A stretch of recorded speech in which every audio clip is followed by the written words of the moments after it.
al cambio climático a nivel global, ¿no? A escala global. Otra cosa es el debate local, en el que aterrizaré ahora.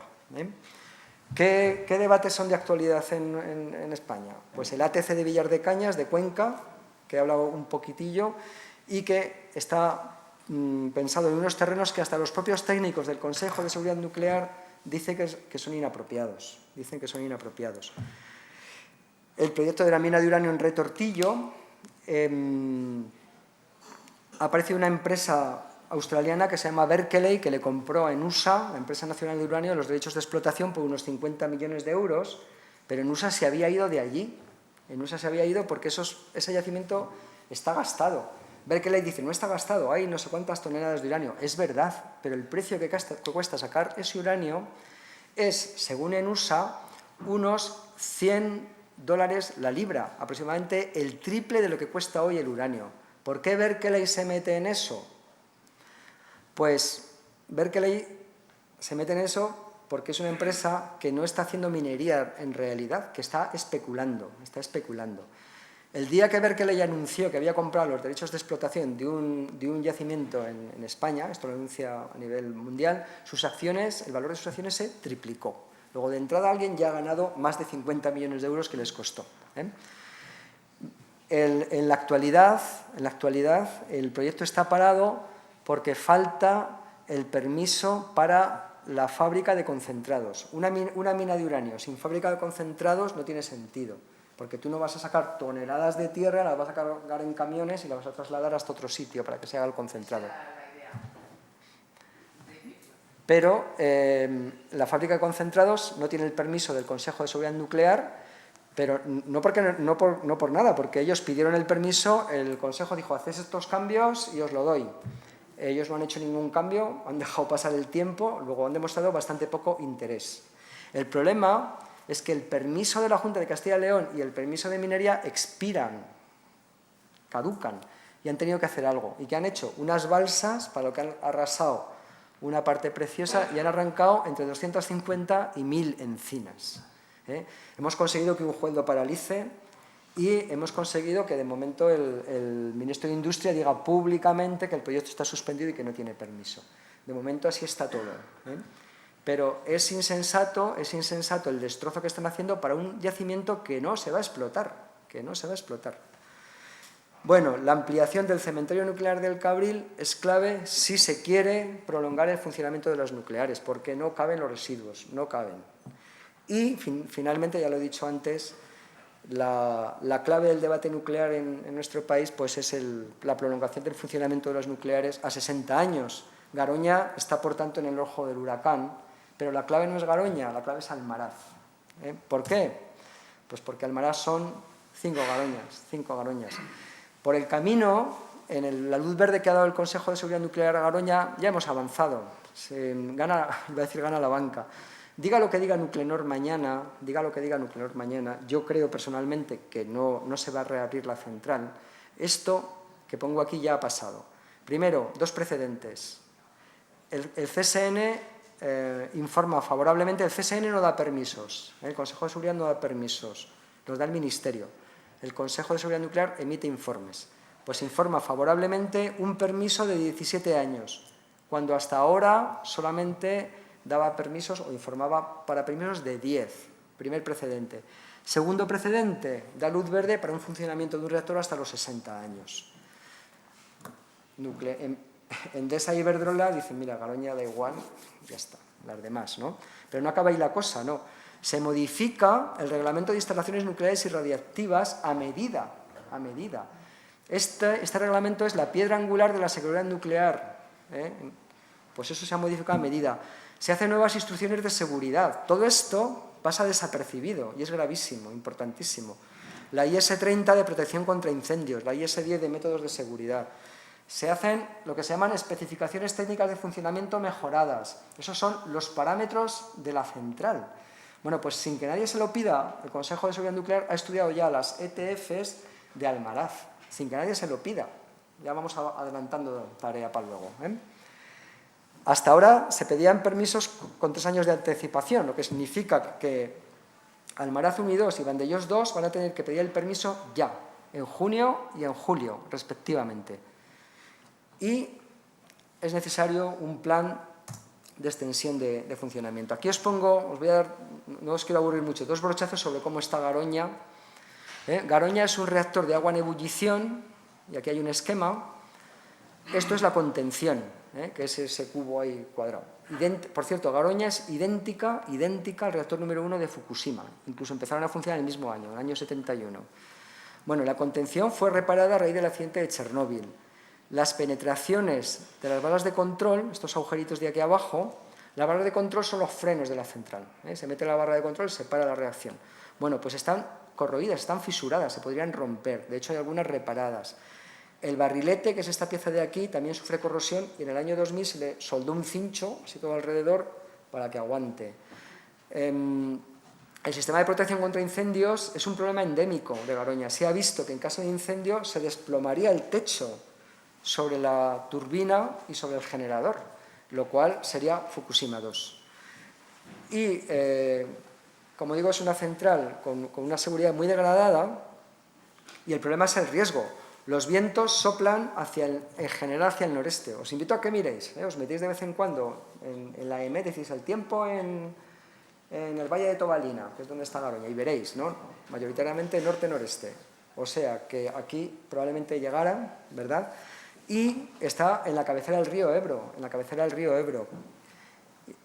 Seguid conmigo en el mapa. Burgos, La Rioja, Aragón, me he saltado Navarra, Cataluña, un desastre incalculable. Esto es lo que el Consejo de Seguridad Nuclear le pide a Garoña que haga, esto es lo que cuesta 220 millones y aquí falta un sistema de refrigeración, eso falta, eso tendría que hacerlo también Garoña y eso elevaría quizá la cosa a 270 millones. El problema de Garoña es que empezó muy mal, la inauguró el caudillo y este fue el verdadero inicio de la industria nuclear española. En España hay centrales nucleares porque Franco firmó un acuerdo con Eisenhower en el año 53 y eso nos trajo las bases y la tecnología para hacer centrales nucleares. Bueno, ¿qué es la propuesta que hacemos nosotros? Pues un cierre escalonado. La propuesta para el cierre escalonado es ningún permiso más. Entonces, aquí os pongo cuáles serían las siguientes centrales. Almaraz 1 y Almaraz 2 en Extremadura, que se acaba el permiso de funcionamiento actual el 8 de junio de 2020. Vandellós 2 se acaba en 26 de julio de 2020. Vandellós 2 es más escabroso, porque, como digo, cumple 30 años este año, en 2017. Y la siguiente sería Cofrentes ya en 2021, ¿no? Pero estos 3 reactores hay que decir qué se hace con ellos en esta legislatura, en 2020. Esta propuesta tiene la ventaja siguiente. Primero, da tiempo para ajustar la red eléctrica. Si sacas 1000 megavatios, tienes que ver cómo cubres esa demanda. También da tiempo para reducir emisiones de CO2, luego diré cómo. La última en cerrar sería Trillo en 2024 y es una propuesta ajustada a derecho. Significa esto que no tendrían derecho a pedir ni un duro por indemnizaciones o por, ¿cómo se llama la figura? O por lucro cesante, por lo del castor, lucro cesante. Esa es la propuesta que hacemos. Me doy cuenta perfecto. Almaraz, 5 Garoñas, así de difícil. Aquí tenéis los 2 reactores de Almaraz. Vandellós 2, 2,5 Garoñas. Y Cofrentes, otras 2,5 Garoñas. Estas serían las 3 primeras. ¿Se pueden cerrar las nucleares desde el punto de vista técnico? La respuesta es sí. Tenemos hoy exceso de potencia instalada. Esto que hay aquí es lo que se llama régimen especial, que son las renovables. Esto que hay aquí es la no renovable. Y esta raya roja es la máxima demanda de potencia que jamás haya producido, unos 45.000 megavatios. Bueno, pues si vemos la máxima demanda, si quitamos la nuclear, que es esto, todavía nos quedaría toda esta potencia disponible. Sí. Sí, efectivamente. Las renovables, por ejemplo, hay que dividirlas por 3 o por 4, para ser justo. Tienes razón. Pues básicamente esto lo divides por... A ver, esto es ya es potencia disponible, potencia neta disponible, digamos, quitando la parte eléctrica.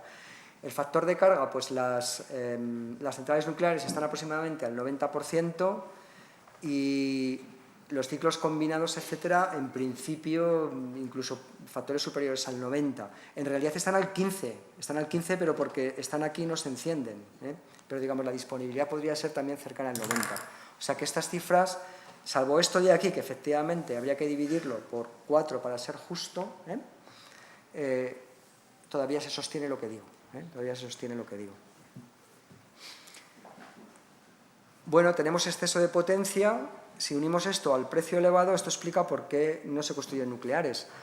Antes se decía, no, es que hay que acabar con la moratoria nuclear. Mire, la moratoria nuclear acabó en el año 94 y se terminó de pagar en el año 2015.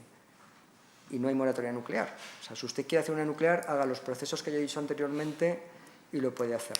Hubo un auge de ciclos combinados. Se habla mucho de la burbuja inmobiliaria y muy poquito, o incluso de la burbuja de las renovables y nada de la burbuja de los ciclos combinados. Se han construido 25.000 megavatios de ciclos combinados, 40 centrales, y están funcionando, como acabo de decir, al 15-20%, porque el gas es caro y no entra. Están funcionando a eso. ¿Y eso cómo se resuelve? Pues se resuelve introduciendo un término que se llama garantía de potencia, que el año pasado fueron 900 millones de euros. O sea, aproximadamente unos 1.000 millones de euros al año va para rescatar los ciclos combinados. Hemos rescatado la banca, rescatamos las autopistas, también los ciclos combinados. Esto que digo aquí, necesidad de desconectar renovables por culpa del nuclear, esto ya ha pasado. En la Semana Santa, no recuerdo bien el año, creo que era 2006, hubo un vendaval enorme en la península y entraron de golpe un montón de miles de megavatios de eólica. Los megavatios, espera, lo puedo explicar con esta gráfica. Aquí tenéis una gráfica, esto está sacada de la web de Red Eléctrica Española, hay muchísima información, también útil para entender el recibo de la luz. Y aquí tenemos la cobertura de la demanda. Estas son las horas, esto es la noche, por aquí se hace de día y esto es ya cuando todo el mundo llega a casa a cenar, y pone la tele y se hace la cena, ¿no? Y otra vez la noche. Y aquí vemos cómo se cubre la demanda con las diferentes fuentes de energía. Esto azul de aquí es la hidráulica, esto morado es la nuclear, esto de aquí es el carbón, esto es el gas por ciclo combinado, esto verde es la eólica y esto el resto de renovables. Aquí está la cogeneración, la incineración, la solar, etcétera. Así es como se cubre la demanda. Así cosas importantes. Cuando la renovable entra, por ley, entra, sustituye a las demás. Entonces, ¿aquí qué es lo que ocurriría? Que si entrasen más renovables, imaginaos aquí, pues lo primero que se expulsa es el gas, lo siguiente que se expulsa es el carbón, esta franjita de aquí, y lo siguiente la nuclear. No, la nuclear no se puede expulsar. La nuclear sigue funcionando. ¿Qué hay que hacer entonces? Pues poner los aerogeneradores, se llama en bandera, en perfil, para que el viento no les haga girar, o tapar tus paneles solares y dejar que la nuclear siga funcionando. Esto ocurrió, como digo, en ese año, fueron 3.000 megavatios, 3 centrales nucleares durante unas 15 horas. Y 8 números y sale bastante dinero. Es como coger barriles de petróleo y tirarlos porque no queremos, sí. Una pregunta, ¿pero la prioridad de despacho de las renovables no la ha suprimido el gobierno en este momento? No. ¿No lo ha basado en que entre siempre que sea la más barata? Sí, pero hay, las renovables entran siempre a coste cero. Como tú ya gastaste la instalación, ya compraste la instalación, entran siempre a coste cero. O sea, el mantenimiento lo vas a tener que hacer igual, etcétera, etcétera. Siempre entran. Ya no le obliga a que sea esa la primera, es decir, que si entra otra, va a hacerlo como... Sí, de hecho aquí está, la hidráulica siempre entra, bueno, siempre, depende de cómo estén los embalses. Lo de la hidráulica es otra estafa que daría para otra charla, A ver por qué Iberdrola tiene la concesión de Ávila de la Ribera, 1.000 megavatios a 2 duros durante un montonazo de años. Está turbinando cuando quiere. ¿Cuándo turbinas? ¿Vas a turbinar aquí que la energía es más barata? No, turbinas aquí que la energía es más cara. Aquí se ve, aquí hay más aportación, Aquí hay más aportación que aquí, hidráulica. Luego, interesantemente, también veis que hay, esto es el cero y hay cosas negativas. Esto es exportaciones. Muy a menudo, para ajustar la demanda y la oferta, pues se exporta a países vecinos, en particular a Francia. Francia a veces nos vende y a veces le vendemos. Desde el año 2004, el intercambio neto con Francia es que somos exportadores. Desde el año 2004, con la excepción quizá de algún año, no recuerdo bien, un par de años, el Estado español ha estado exportando energía a sus vecinos. Luego otra cosa que se decía, no, es que, claro, importamos electricidad de Francia, sí y no. De forma neta, no. Exportamos. Bueno, pues antes de pasar aquí, esto es en febrero de 2013 cómo se produjo la electricidad. Esta parte de aquí son las renovables y esta parte de aquí pues son todas las demás, ¿no? Esto es la eólica, la solar, la hidráulica, la solar térmica. La solar térmica se le pegó también un tajo, lo poco que se hizo se frenó. Bueno, voy a ir acabando. ¿Qué cierre proponemos? Pues proponemos una cobertura de la demanda sin aumento de dióxido de carbono. Se trataría de sustituir ese 20% de consumo a corto plazo. ¿Cómo? Con medidas de ahorro y eficiencia, sin despeinarnos, podríamos proponer un 10% de ahorro y eficiencia y el resto de despliegue de renovables. La energía solar fotovoltaica es ya hoy competitiva en el mercado duro, sin subvenciones. De hecho, se están pensando ya grandes empresas en instalar centrales de 100 megavatios de fotovoltaica sin subvenciones, sin acudir a las subastas estas que está haciendo el Gobierno para dotarnos de algunos en fin, rescatar un poquito las renovables, ¿no? Pregunta, ¿subiría la electricidad? Pues no con estas medidas. Si tú sustituyes la potencia nuclear por energías que también entran a coste cero, no hay subida de electricidad.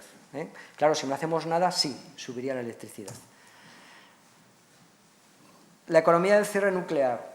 Ya he dicho que el precio del kilovatio nuclear tiene unos costes muy bajos en el mercado eléctrico, pero la gestión de los residuos después de 2080, ¿quién paga?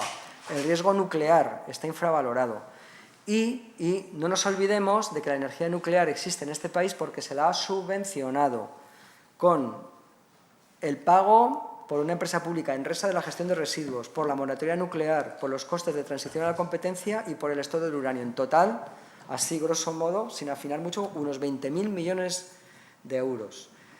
Además de eso, habría que hablar de qué hacen las nucleares en el territorio, qué modelo de desarrollo generan, clientelista, caciquil, expulsan otras actividades económicas. Es más bien una maldición que otra cosa. Esto es un cálculo que, si queréis, luego lo saco para que se pudieran ver los costes del plan de energías renovables que hizo el Partido Socialista en el año 2011. Fue un plan redondo, donde empieza acaba, porque no se puso en marcha. Pero la consultora Deloitte hizo unos cálculos sobre los beneficios económicos duros, lo que se ganaba con ese plan de renovables, a pesar de que se decía que las renovables eran más caras. Finalmente, creo que el futuro de la nuclear algo tiene que decir la acción ecologista. Y tenemos algunas bazas, a pesar de que nos las vemos con fuerzas económicas y políticas muy potentes. Primero, mayor exigencia social de seguridad. Segundo, y quizá más importante, exigencias democráticas, mayor transparencia, mayor publicidad de los fallos.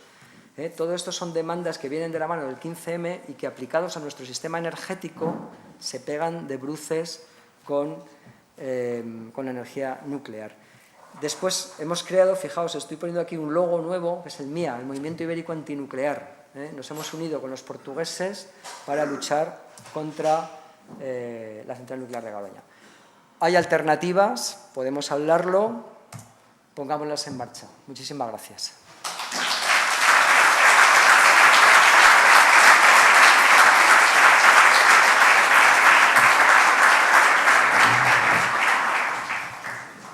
Bueno, pues muchísimas gracias, Francisco, por hablarnos de estos retos, de estas alternativas, de los problemas técnicos, en algunos casos, éticos en otros casos. Si les parece, aunque Paco ya antes ha dado la oportunidad, permíteme que te tutee, por favor, de ir haciendo aportaciones, comentarios. Si les parece, este ya es el turno oficial, en el cual, pues bueno, si tienen alguna duda, algún comentario que quieran hacer, pues bueno, levanta la mano, les pasaremos el micrófono. Sí les pediría síntesis a la hora de exponer la pregunta, pues para que haya tiempo suficiente para que todos ustedes puedan hacer las aportaciones que consideren. por allí.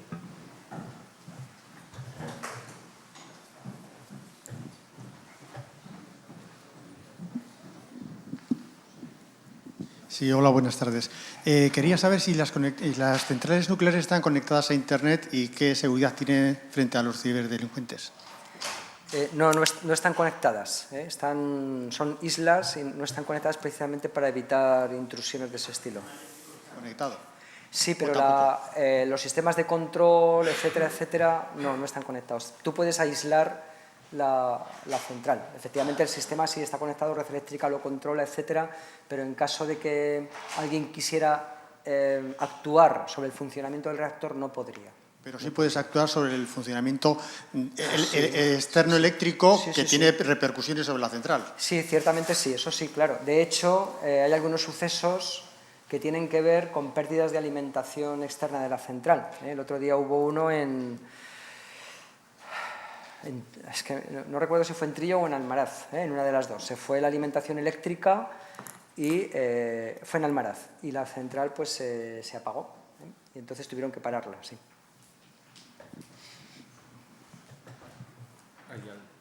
Atrás del todo. Hola, buenas.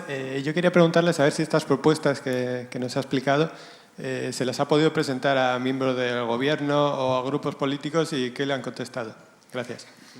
Pues gracias por la pregunta. Es una de las acciones que estamos llevando a cabo, ¿no? Los contactos políticos. Estamos teniendo reuniones con diferentes partidos con desigual resultado. Con Unidos Podemos, ellos se han comprado nuestro calendario, es el que están llevando y, bueno, pues me parece fantástico, ¿no? Con el Partido Socialista Obrero Español, ellos proponen un cierre en 40 años. Lo que pasa es que depende tanto de lo que pase en el Congreso de junio que no sabemos, ¿no? La persona que se encargaba, Pilar Lucio, que era la secretaria de Medio Ambiente, nos ha dicho abiertamente que ella ya no está en la dirección y que no puede garantizar la postura que tenga el partido en el futuro. Aunque ellos una y otra vez dicen que cierren 40 años, cosa que, por ejemplo, en la legislatura de Zapatero pues incumplieron con Garoña. Esquerra Republicana, también hemos hablado con ellos y la verdad es que ellos dicen que habría que negociar un calendario, no acaban de decirnos cuánto, también 40 años. Con el PNV no hemos llegado a hablar y con los otros partidos vascos estamos también pendientes de una cita, pero no creo que tengamos ningún problema con ellos. Y aquí quiero subrayar una enorme incógnita que es Ciudadanos. ¿Qué piensa Ciudadanos de todo esto? Pues la verdad es que hay veces que dicen una cosa y veces que dicen otra. Yo lo que interpreto es que ellos no estarían a favor de un cierre de estas propuestas, ¿no? De un cierre escalonado. De hecho, tenemos pedida una reunión con ellos desde hace meses y no nos la conceden. Entonces, el equilibrio parlamentario pues es frágil. No sabría yo decir hoy en día si conseguiríamos una mayoría política.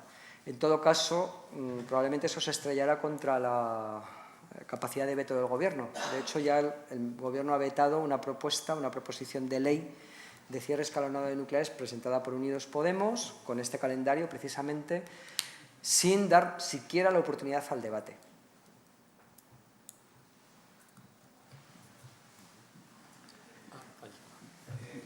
Buenas tardes. Yo le pediría a ver si es factible el que nos enviasen por correo electrónico los gráficos y sobre todo los costos, la diferencia de costos.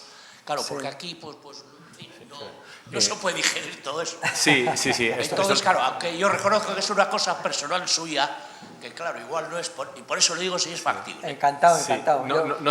Perdón, permíteme, porque es el conferenciante, pero esto lo voy a contestar yo. Todas las conferencias que se están dando en este ciclo Ágora son grabadas, están siendo grabadas en este momento, tanto la conferencia en sí como las preguntas. Por eso les pedimos que usen el micrófono para que se pueda grabar.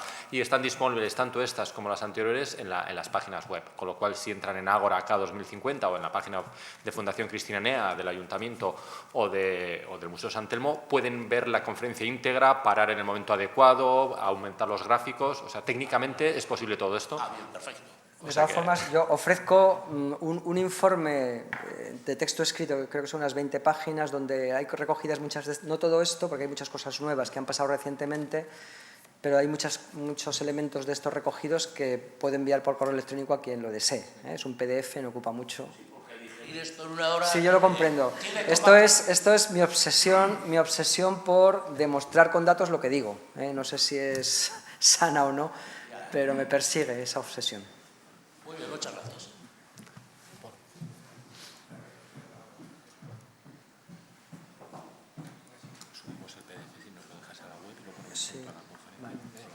Sí, gracias. Hay una pregunta que me gustaría plantearle y es, debido a que en el año 2014 Hacienda introdujo una modificación en los planes de amortización estableciendo para las centrales nucleares unos periodos de 60 años de amortización cuando hasta entonces eran de 40 años y junto a la aprobación del informe favorable del CSN a la constitución, o sea, al funcionamiento condicionado futuro de Garoña, ¿realmente podemos asegurar de que no va a haber una intervención de las eléctricas propietarias para pedir un lucro cesante sobre la actividad de un cierre aprobado por el Gobierno? Gracias. Es una buena pregunta, pero hay un precedente. Cuando en el año 2009 se discute sobre el futuro de Garoña, bajo el gobierno de Zapatero, el Consejo de Seguridad Nuclear da un permiso, mejor dicho, informa favorablemente para un permiso de 10 años y el Gobierno da permiso hasta 2013. Nuclenor demandó al Gobierno por lucro cesante y perdió en varias instancias hasta el Tribunal Supremo. Es decir, hay ya jurisprudencia para que eso no se produjera. Es decir, además la sentencia es muy rotunda. El Gobierno tiene potestad para definir su política energética y, por tanto, para otorgar o no permiso a una nueva instalación. Otra cosa diferente es qué ocurre si el permiso ya está otorgado. De ahí nuestra propuesta y de ahí el momento tan importante que estamos viviendo. Si estos permisos se otorgan, luego sí. Luego ellos dirán, oye, el Estado me ha dejado funcionar 10 años más, no me puedes cerrar. Y tendríamos un problema grave. Por eso digo que las decisiones que se tomen en esta legislatura van a marcar el futuro del modelo energético, o por lo menos de producción de electricidad de este país, en los próximos 10, quizá 20 años.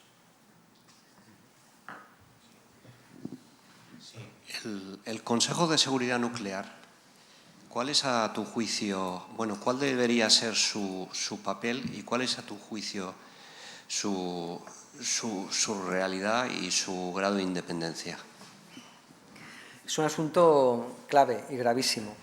En estos momentos el Consejo tiene 5 consejeros. En estos momentos hay 3 consejeros propuestos por el Partido Popular y 2 consejeros propuestos por el Partido Socialista. 2 consejeras, de hecho. Una de ellas es crítica con la energía nuclear, la otra es una forofa de la energía nuclear. Es decir, hay 4 personas declaradamente pronucleares y una declaradamente antinuclear. Esto no es que lo diga yo, es que lo han dicho ellos. De hecho, a uno de ellos lo conozco porque he trabajado con él. Yo soy técnico, he trabajado con él y hemos publicado hasta artículos juntos, para mi vergüenza. El problema es, este organismo no se puede decidir así. No puedes decir, venga, te pongo yo 3, yo te pongo 2.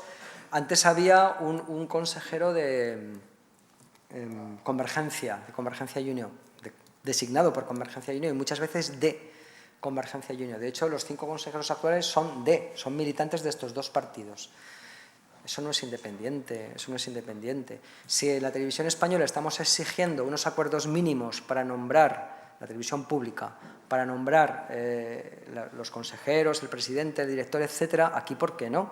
Sería sensato, quizá, obligar a una fórmula de elección que dijera, bueno, las 3/5 partes de la Comisión de Energía tienen que votar a favor, y eso obligaría a pactar. También que fuesen personajes que entiendan de ese tema. Solamente hay uno, que es precisamente el que tengo la desgracia de conocer, que es técnico. Los demás son todos muy respetables, son economistas, abogados. También la economía cuenta, como hemos visto, ¿no? Pero, hombre, el que te caiga en tus manos un informe técnico y seas capaz de entenderlo, creo que es un requisito imprescindible. Eso tampoco se da. Hay en estos momentos también una enorme presión sobre los técnicos, sobre la independencia de los técnicos. Por ejemplo, antes hay una figura clave que se llama el inspector residente. Hay un inspector que vive en la central nuclear.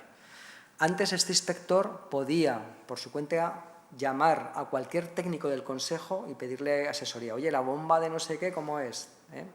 Ahora no, ahora tiene que dirigirse a los directores generales que designarán quién le responde. Esto significa, bueno, pues que los técnicos tienen menos independencia. Otra cosa que ha sucedido hace poco es el cambio de criterio para clasificar los incidentes nucleares.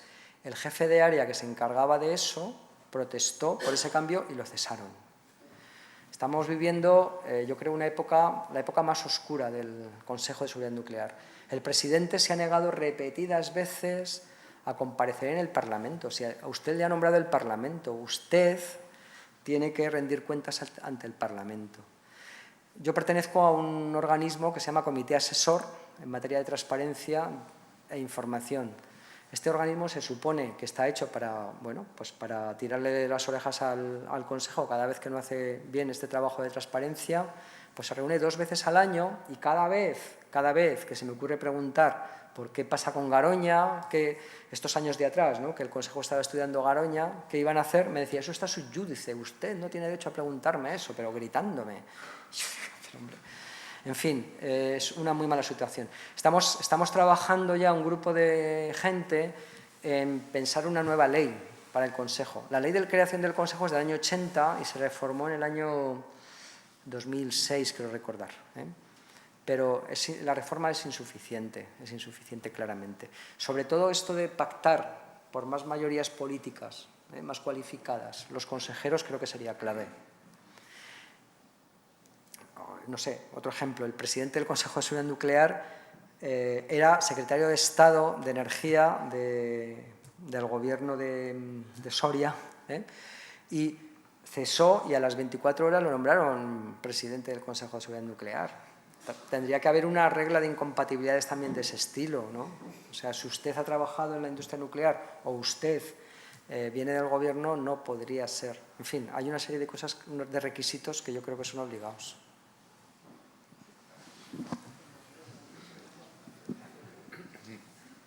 Sí, hola. Me interesa la parte técnica de la alternativa propuesta al cierre de las nucleares y era para ver si me podía recomendar algún informe que analice más a detalle esa alternativa al cierre de las nucleares. Sí, hay bastante trabajo hecho. El problema que tenemos aquí, yo he trabajado en varios planes energéticos alternativos, desde los tiempos de AEDENAT, que hicimos un plan, hemos hecho varios planes energéticos, incluso diciendo a qué ritmo habría que ir sustituyendo unas fuentes de energía por otras, ¿no? La realidad se ha encargado de tumbarlos todos. Entonces da un poco de vértigo siempre ponerse, pero sí que hay trabajo hecho. Sí que tenemos, por ejemplo, en Ecologistas en Acción elaboramos un informe de un plan de energías renovables para el año 2030 y cómo llegar a él. Ese informe, desde mi punto de vista, es demasiado duro en la exigencia de ahorro. Sin embargo, el plan que yo propongo, que es muy sencillito, con un ahorro muy limitado del 10% y una sustitución del otro 10% de potencia nuclear, a corto plazo se podría hacer. Ya a medio plazo habría que ser más ambicioso, pero la propuesta sería primero nuclear fuera, luego carbón fuera y convivir gas y renovables intentando usar el gas lo menos posible hasta que se pueda prescindir también del gas. La clave para esto último es que haya sistemas de almacenamiento eléctrico. Y bueno, se está trabajando también. La pila Tesla, eso ha sido una ruptura tecnológica muy importante y de hecho toda la producción de pilas de Tesla hasta 2020 están ya vendidas. Se trabaja también en ultracondensadores e hipercondensadores. En fin, hay una serie de tecnologías que están ahí, de las que se habla muy poquito y que algún día aparecerán y nos abrirán puertas. Yo siempre digo que frenar las renovables es ponerle puertas al campo, porque eso va a llegar. Pero igual, te digo lo mismo, el informe te lo puedo facilitar también.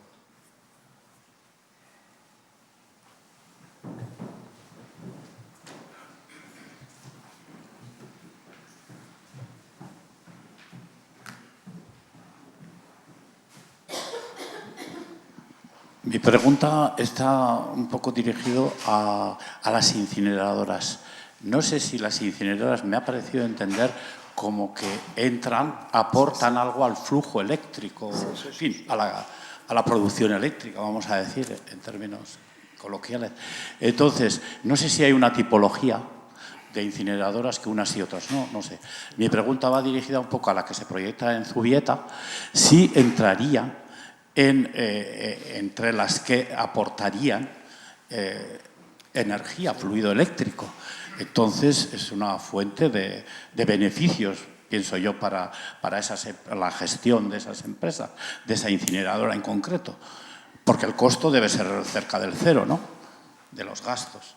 Bueno, yo no entro a juzgar la incineración, ni quiero entrar, pero sí que la mayor parte de las incineradoras se dice que se valorizan.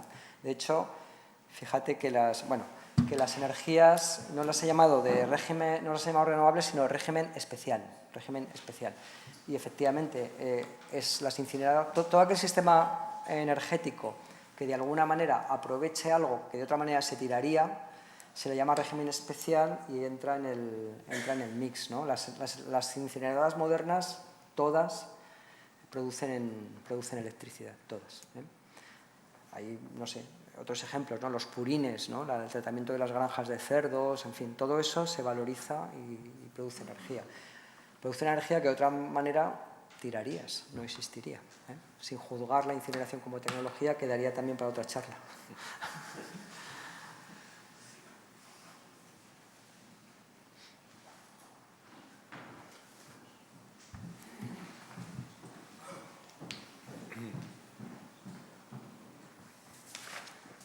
Hola.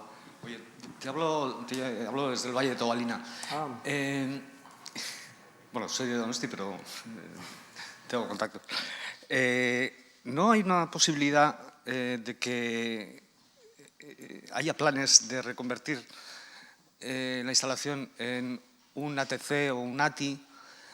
Y otra posibilidad es, aunque las dos empresas mañana se reúnen, dado que Nuclenor funciona al 50% de participación y una es pro y otra es anti, la anti o la pro compre los derechos del anti o un 1% ya tenga posibilidad de inclinar la balanza de esa decisión.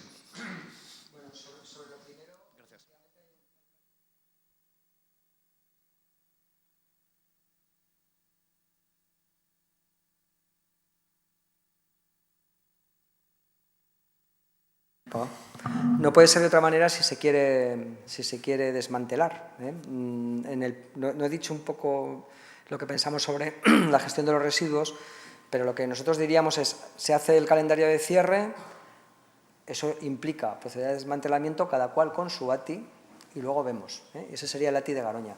¿Hay planes para hacer un ATC en Garoña? No, ¿eh? Actualmente Enresa está emperrada en hacer el ATC en Villar de Cañas, si no hay quien saque de ahí. Si eso fracasa, Enresa tiene ya hechos unos estudios que hizo durante los años 90 para el enterramiento, y eso los puede sacar, pero no había ningún candidato en el norte de Burgos, en el Valle de Tobalina, no había ninguno, ¿eh? O sea que yo no creo, vamos, no se va a hacer, ¿eh? No se va a hacer allí. Y sobre lo otro, el problema es que no es que Endesa le pueda comprar el 1% a Iberdrola, porque si tú te quedas con el 49%, te vas a quedar con el 49% de los 220 millones que hay que invertir más el riesgo, ¿eh? Yo esto lo quiero subrayar. Para mí, el hecho fundamental de que Iberdrola no esté de acuerdo, para mí hay dos elementos. Uno, la presión del PNV. Bueno, vamos a decir tres elementos. La presión del PNV. Dos, Iberdrola quiere vender energía verde y no puede decir que vende energía verde si tiene una nuclear como Garoña en funcionamiento. Y tres, y este yo creo que tiene mucho peso, es el riesgo tecnológico, no solo económico, sino tecnológico. Tú te gastas la mitad de esos 250 millones y ¿quién te dice que a los 2 años no se vuelve a estropear la central? No te falla una penetración, no se te rompe la turbina, no te falla cualquier elemento que en el mejor de los casos te obliga a parar la central y a invertir, a gastarte más pasta, y en el peor de los casos a un accidente. Ese riesgo está ahí y yo creo que es definitorio para Iberdrola. Entonces, Endesa no tendría que comprarle el 1%, tendría que comprarle el 50%, tendría que comprarle su participación. Y me da a mí que Iberdrola no querrá vender. Yo creo que vamos a asistir a una pugna muy fuerte sobre quién es quién. Aquí tenéis quién posee qué. Iberdrola es la verdecita. Fijaos, Iberdrola tiene hidráulica, nuclear, muy poco carbón. Endesa, la azul, tiene mucha nuclear, mucho carbón. Régimen especial, las renovables, ¿no? Iberdrola tiene prácticamente todas las renovables que hay. O sea, Iberdrola está haciendo un cambio silencioso, paulatino, y es apostar por energías de baja emisión. Hidráulica, nuclear, muy poco carbón, nada de fuel gas, esto ya no se produce, ciclos combinados, bueno. Es ese movimiento, Podéis creerlo o no, pero las cifras están ahí. No digo que sean hermanitas de la caridad, digo que se están moviendo ya hacia un futuro que es que, si es que además es inteligente, el modelo energético tiene que cambiar por las buenas o por las malas, porque el cambio climático está aquí y Europa nos va a decir que hay que cumplir el Acuerdo de París. Entonces, si te colocas bien en los nichos de negocio, pues te has colocado. Entonces, eso no casaría bien con mantener Garoña. Yo tengo esa teoría y creo que va a funcionar. Entonces, yo creo que se está produciendo en algún lado, en algún despacho, un pulso que no vemos. No sé quién ganará.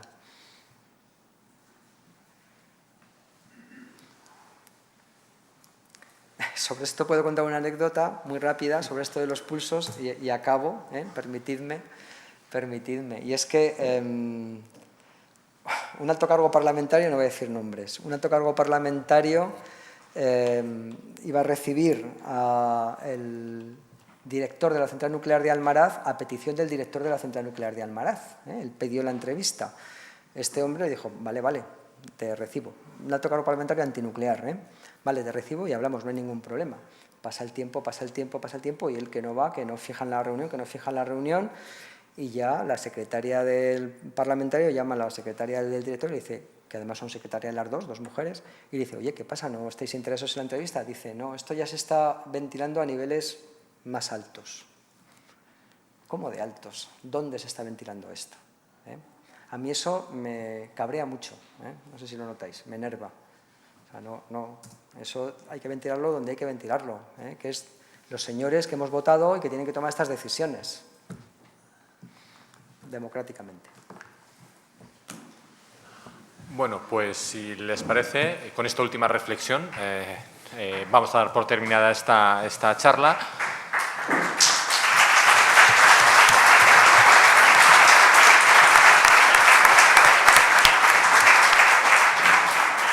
No sin antes emplazarles a que nos veamos el día 31 de mayo, para ver la película The Man, y que intentaremos traer algunas de las 2 personas que la han producido, que habla precisamente del mañana, esa película francesa, producción francesa, sobre el mañana, el cambio climático, lo que nos espera o no.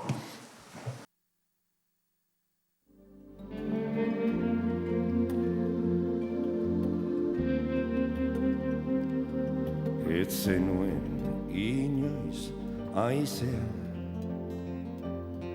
igarotzen handitu